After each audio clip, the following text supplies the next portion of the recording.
Ini kita akan belajar bersama tema 1, subtema 2, hewan sahabatku, pembelajaran yang ke-1.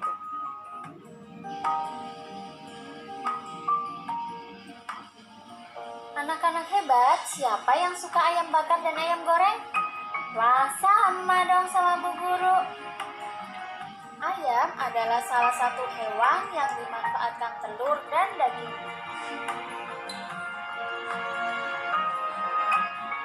Negara-negara di Asia Tenggara memiliki banyak jenis hewan.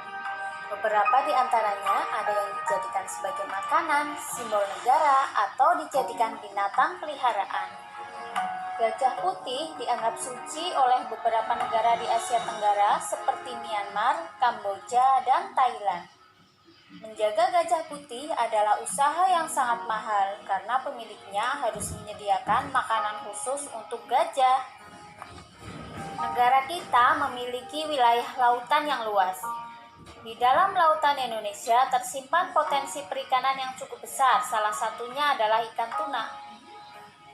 Ikan tuna banyak dicari oleh negara lain seperti Jepang, Amerika, dan Uni Eropa. Anak-anak hebat, ini adalah burung takur. Burung takur hidup di Malaysia. Burung takur adalah burung yang dilindungi oleh negara. Anak-anak hebat, tahukah kalian jika hewan-hewan tersebut memiliki cara yang berbeda-beda untuk berkembang biak? Dengan berkembang biak, hewan dapat melestarikan jenisnya agar tidak punah. Perkembangbiakan hewan secara generatif ada 3 macam. Yang pertama, ovipar, artinya bertelur. Yang kedua, vivipar, artinya melahirkan. Yang ketiga, ovovivipar, artinya bertelur sekaligus melahirkan. Contoh hewan yang termasuk ovipar atau bertelur yaitu katak, ikan mas, merpati, elang, kupu-kupu, kadal, ular, dan penyu.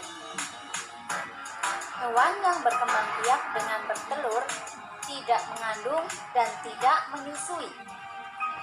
Vivipar atau hewan yang melahirkan contohnya kucing, gajah, kambing, harimau, paus, dan lumba-lumba.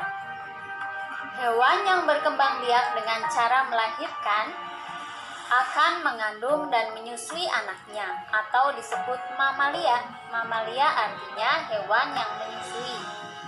Ciri lainnya yaitu memiliki rambut di tubuhnya untuk mamalia darat. Ovovivipar artinya bertelur sekaligus melahirkan. Jadi, hewan betina ovovivipar juga bertelur. Namun, telurnya tidak langsung dikeluarkan, tetapi berkembang di dalam tubuh induknya.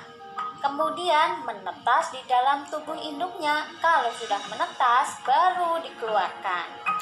Ovovivipar contohnya ikan pari, ikan hiu, kuda laut, iguana, salamander, platypus, ikan putih, sebagian jenis ular yaitu ular boa, ular kadut, anaconda dan ular piton, dan sebagian jenis kadal.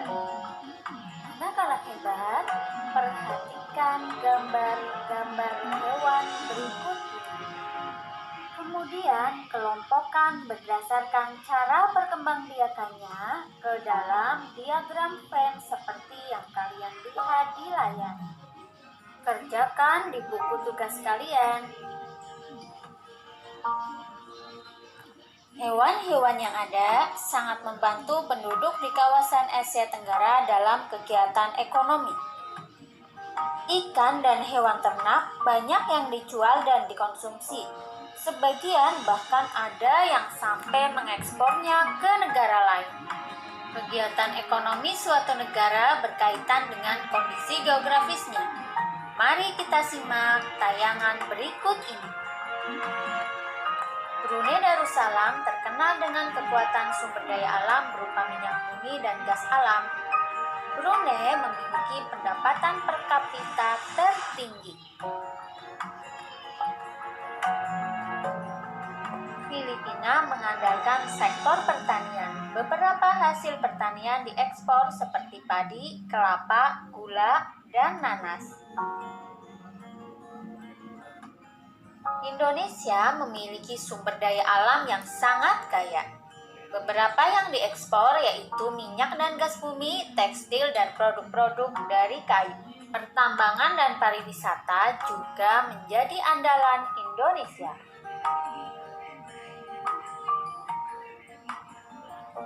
Negara Kamboja mengandalkan sektor pertanian di sepanjang aliran Sungai Mekong. Hasil pertaniannya adalah padi dan karet. Negara Laos juga mengandalkan pertanian di sepanjang aliran Sungai Mekong. Kegiatan ekonomi utama penduduk Malaysia adalah di bidang pertanian, pertambangan, dan perindustrian. Ekspor Malaysia mengandalkan peralatan elektronik, minyak dan gas bumi, produk dari kayu, minyak sawit, karet, tekstil, sepatu, dan bahan-bahan kimia. Kegiatan ekonomi penduduk Myanmar meliputi pertanian, perkebunan, dan pertambangan. Myanmar merupakan salah satu negara penghasil padi terbesar di Asia Tenggara. Singapura merupakan negara paling maju di kawasan ASEAN. Letak Singapura sangat strategis dan menjadi negara transit teramai di Asia. Thailand disebut sebagai lumbung padi Asia Tenggara karena padi merupakan hasil pertanian terbesar dari negara Thailand. Selain itu, perkebunan, kehutanan, pertambangan, dan industri juga merupakan kegiatan ekonomi penduduk Thailand. Pariwisata menjadi penghasilan utama bagi negara Thailand. Kegiatan ekonomi negara Vietnam meliputi pariwisata, perhotelan, restoran, dan juga transportasi. Pada subtema 1, kalian sudah memilih 2 negara ASEAN yang dibandingkan dari sisi kehidupan sosial budayanya. Nah, sekarang 2 negara tersebut kalian bandingkan lagi dari sisi kehidupan ekonominya. Silakan kalian bandingkan kehidupan ekonominya dan buatlah dalam bentuk diagram Venn seperti yang tertera di layar. Anak-anak hebat, guru akan membacakan sebuah teks laporan. Tugas kalian adalah menuliskan ide pokok dari paragraf 1 dan paragraf 2. Simak baik-baik ya.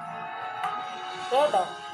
Bebek adalah unggas yang hidup di darat tetapi menyukai perairan. Penduduk Indonesia banyak memanfaatkan daging dan telur bebek untuk kebutuhan sehari-hari. Paragraf 2. Bulu bebek tidak pernah basah meskipun ia berenang dan menyelam. Hal itu karena bulunya memiliki kelenjar minyak. Lapisan minyak berguna untuk membuat suhu tubuh bebek tetap hangat di malam hari. Anak-anak hebat, hari ini kita telah belajar tentang perkembangbiakan generatif hewan, kemudian tentang kehidupan ekonomi negara-negara Asia Tenggara, dan menemukan ide pokok paragraf dari teks laporan yang didengar. Alhamdulillah, pembelajaran hari ini telah selesai. Sampai